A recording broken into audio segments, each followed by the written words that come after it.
Nagkakasakit na ang ilang residenteng biktima ng malawakang pagbaha sa Davao City. Diarrhea, lagnat, ubot-sipon ang karaniwang sakit ng mga nasa evacuation center. Namigay naman ng tulong sa mga nasalanta ang GMA Kapuso Foundation. Makibalita tayo live kay Marlon Palmahil ng GMA Davao. Marlon? Nagkakahawaan na ng sakit ang mga residenteng nagsilika sa mga evacuation center dito sa Davao City. Siksikan kasi ang mga evacuee. Bukas 24 oras ang health station na ito na itinayo sa isang evacuation center sa Barangay Tigato, Davao City. Isa ang naturang barangay sa mga lugar na malubhang apektado ng pagbaha. Nasa ilalim ito ng state of calamity. Bukod sa matinig pinsala ng pagbaha roon, maraming residente na rin ang nagkakasakit. Ayon sa City Health Office, lagnat, ubot-sipon at diarrhea ang karaniwang sakit ng mga evacuee. Samot ba yung ginabati ron? Oo. Say nagubo lagi niya.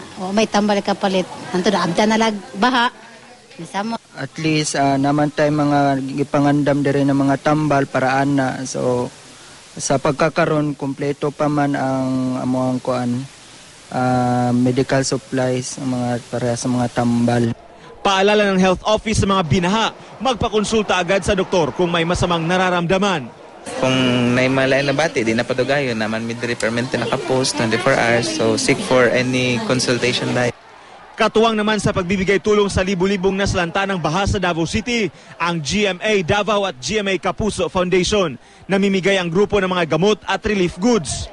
Binigyan din ng libreng lugaw ang mga nasa evacuation center. We would also want them to know na talagang nandito lang tayo for them. So for as long as they need us. Labis naman ang pasasalamat ng mga evacuees na natanggap nilang tulong. Pasalamat pug dako ani nga sa among kalisod bitaw karon nga natagamtam kuan kana nakasalbar sad mo sa amoa.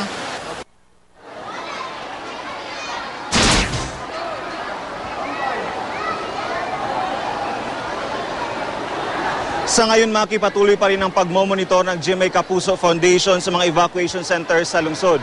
Inaalam pa ng grupong sino-sino pa ang kinakailangan bigyan ng relief goods. Yan muna ang latest mula dito sa Davao City. Marlon Palmahil, Nagbabalita, Pilipinas.